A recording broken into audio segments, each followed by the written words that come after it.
Assalamualaikum warahmatullahi wabarakatuh. Kembali lagi pada pertemuan keempat dari materi sistem pernapasan. Adapun tujuan pembelajaran pada kesempatan kali ini yaitu siswa dapat menganalisis proses pertukaran oksigen dan karbon dioksida dengan benar. Kemudian siswa dapat menjelaskan berbagai kelainan atau penyakit yang terjadi dalam sistem pernapasan manusia, dan siswa dapat menjelaskan bahaya rokok bagi kesehatan.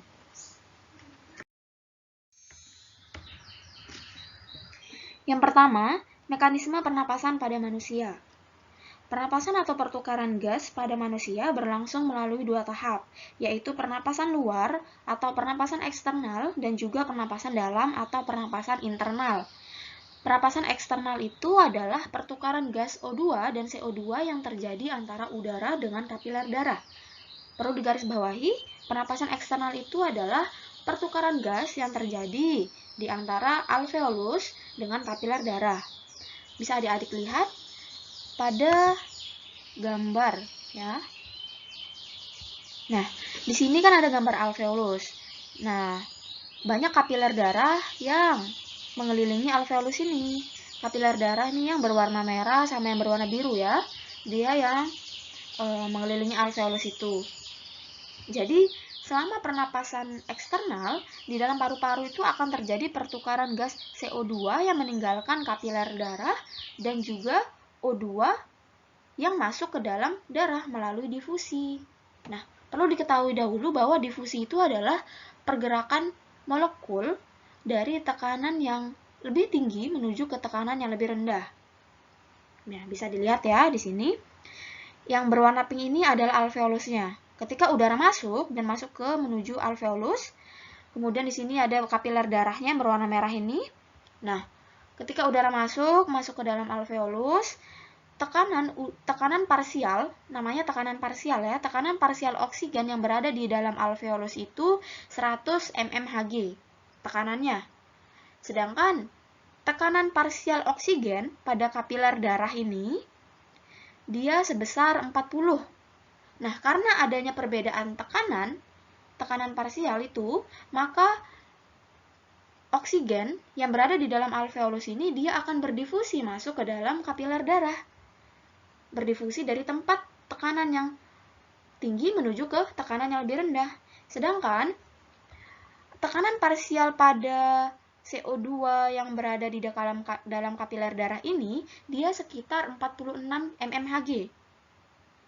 Dan ketika menghembuskan napas itu, yang di dalam alveolus ini tekanan parsial CO2-nya itu sekitar 40 mmHg. Karena dia berbeda tekanannya, yang di sini 46 karbon dioksidanya dan yang di sini 40 tekanan parsial karbon dioksidanya, maka karbon dioksida ini akan berdifusi masuk ke dalam alveolus. Nah, itu ya terjadi karena adanya perbedaan tekanan, sehingga udara itu dapat keluar menuju alveolus dan menuju keluar. Nah, di sini sama ya gambarnya, di sini sama gambarnya. Nah, ini yang berwarna ungu ini alveolus. Sedangkan yang ini disebut dengan kapiler darah. Nah, adapun sejenis protein dalam sel darah merah itu ada yang namanya hemoglobin. Hemoglobin itu dia berfungsi mengikat oksigen dan membentuk oksihemoglobin atau HBO2. Reaksinya dapat dilihat di sini. Hemoglobin bereaksi atau mengikat oksigen sehingga membentuk oksihemoglobin HBO2. Nah, ini untuk pernapasan eksternalnya.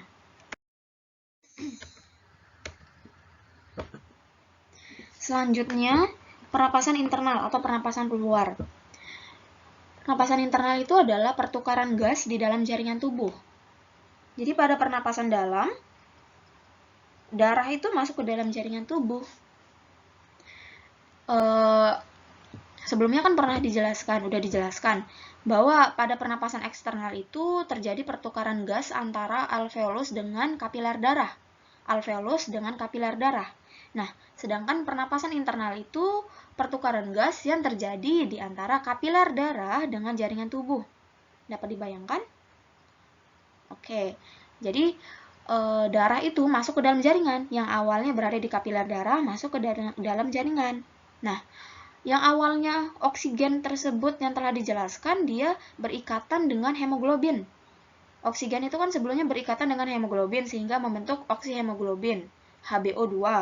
Nah, ketika dia berdifusi masuk ke dalam cairan jaringan tubuh, maka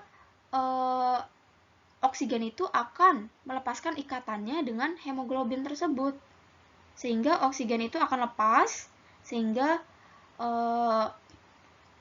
strukturnya seperti ini, reaksinya seperti ini. Oksigen tersebut akan lepas, dan oksigen tersebut akan masuk ke dalam jaringan sel.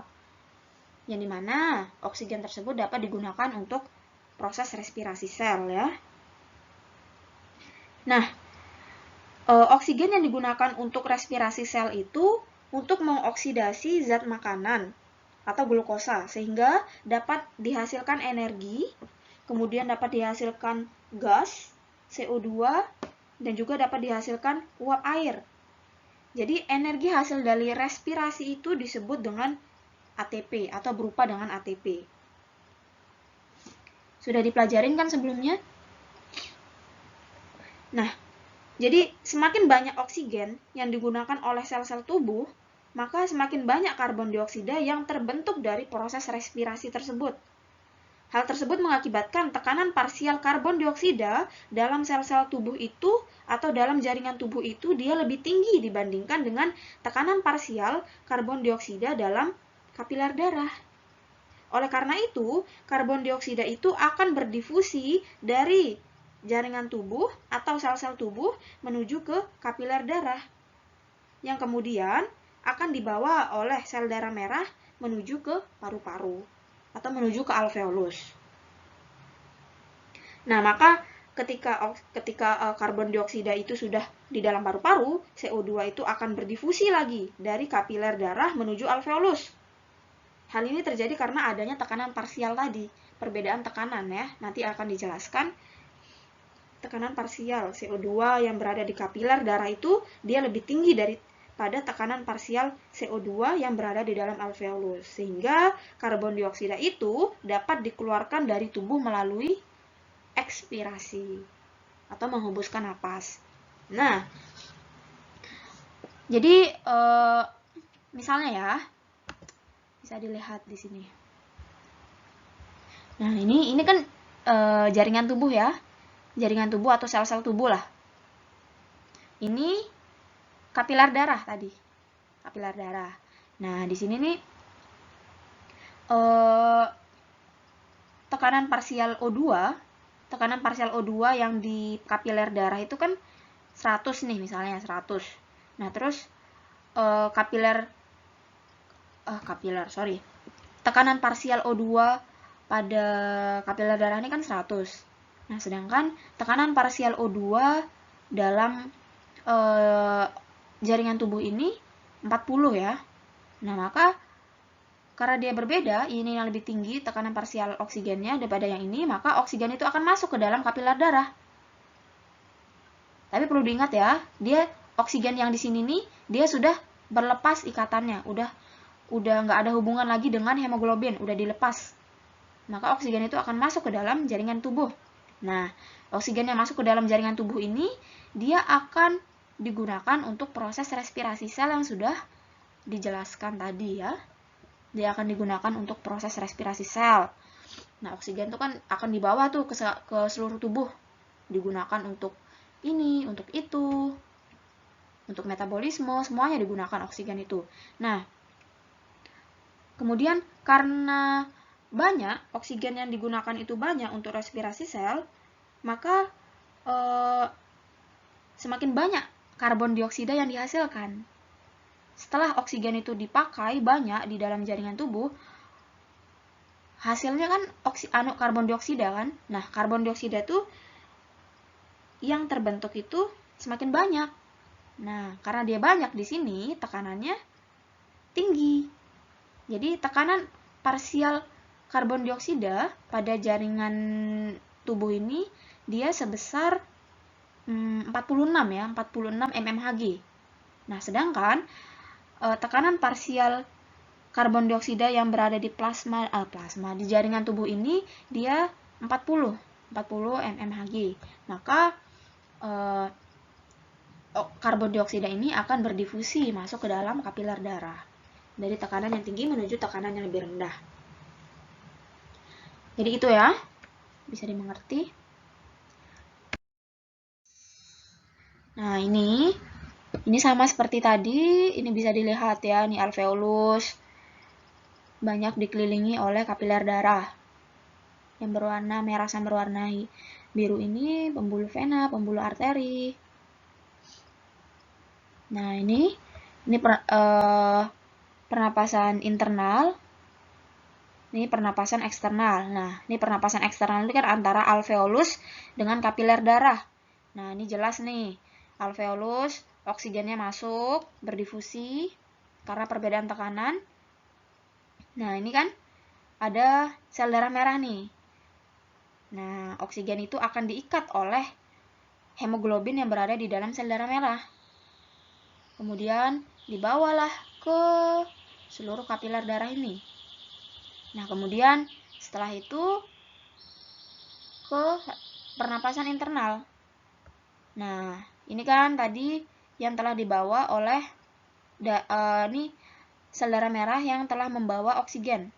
Dia akan melepaskan atau hemoglobin yang berada di dalam sel darah merah ini akan melepas ikatannya dengan oksigen, sehingga oksigen itu masuk berdifusi menuju sel-sel tubuh atau jaringan-jaringan tubuh. Nah, kemudian O2 digunakan untuk respirasi sehingga menghasilkan CO2 yang lebih tinggi. Nah, karena ada tinggi CO2-nya berada di jaringan ini, jaringan tubuh ini, dia akan melakukan difusi masuk lagi ke dalam jaringan, ke dalam kapiler darah, CO2-nya. Kemudian CO2-nya akan berdifusi lagi menuju ke alveolus. Karena semua itu terjadi karena adanya perbedaan tekanan parsial ya. Nah, ini kalau mau lebih gampangnya, biar ada gambaran, ini sama ya, gambarnya sama. Terus ini juga. Nah, yang ini alveolus dan kapiler darah ini pernapasan eksternal, bisa dilihat. Ini 100, tekanan parsial oksigennya pada alveolus, dan pada kapiler darah 40. Karena dia berbeda tekanannya, ini lebih tinggi, ini lebih rendah, maka dia akan berifusi masuk ke dalam kapiler darah. Sedangkan karbon dioksida, tekanan parsial karbon dioksida di kapiler darah lebih tinggi daripada di alveolus, maka dia akan berdifusi menuju ke alveolus. Dia akan keluar udara tersebut atau karbon dioksida tersebut. Nah, kalau yang ini, dia adalah pernapasan internal yang terjadi antara kapiler darah dengan jaringan tubuh. Ini bisa dilihat, tekanan parsial oksigen pada kapiler darah itu 100, sedangkan jaringan tubuh dia 40, sehingga oksigen itu akan berdifusi masuk ke dalam jaringan tubuh.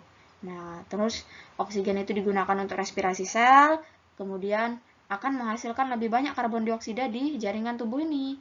Nah, karena ada tinggi jaringan kadar karbon dioksidanya di jaringan tubuh udah tinggi, maka yang di luarnya ini atau di kapiler darahnya ini lebih rendah, sehingga dia akan berdifusi nih karbon dioksidanya masuk ke dalam kapiler darah. Barulah menuju sini, menuju alveolus lagi, baru dia akan keluar melalui ekspirasi atau menghembuskan napas.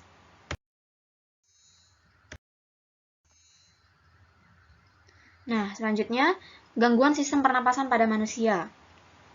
Yang pertama tuh ada tuberkulosis atau TBC, yaitu penyakit infeksi oleh bakteri Mycobacterium tuberculosis yang penularannya terjadi melalui udara. Kemudian ada faringitis, yaitu peradangan pada faring dan tenggorokan yang menyebabkan rasa sakit ketika menelan makanan. Kemudian ada difteri, yaitu penyakit yang disebabkan oleh bakteri Corynebacterium diphtheriae. Gejalanya itu seperti sakit tenggorokan, sulit bernapas, kemudian sulit menelan. Kemudian ada kanker paru-paru, ada asfiksia, Asfiksia itu adalah kondisi kekurangan oksigen pada pernapasan yang dapat menyebabkan kematian sebagai akibat dari kegagalan fungsi paru-paru. Kemudian itu ada penyakit pulmonar obstruktif menahun, yaitu kelompok penyakit yang meliputi asma, bronkitis, emfisema, dan penyakit industrial yang lainnya. Kemudian ada dyspnea, yaitu sesak napas. Kemudian ada apnea, yaitu kesulitan bernapas pada saat tidur karena kegagalan pelepasan impuls saraf yang menjalankan pernapasan. Kemudian ada influenza, parainfluenza, flu burung, dan SARS.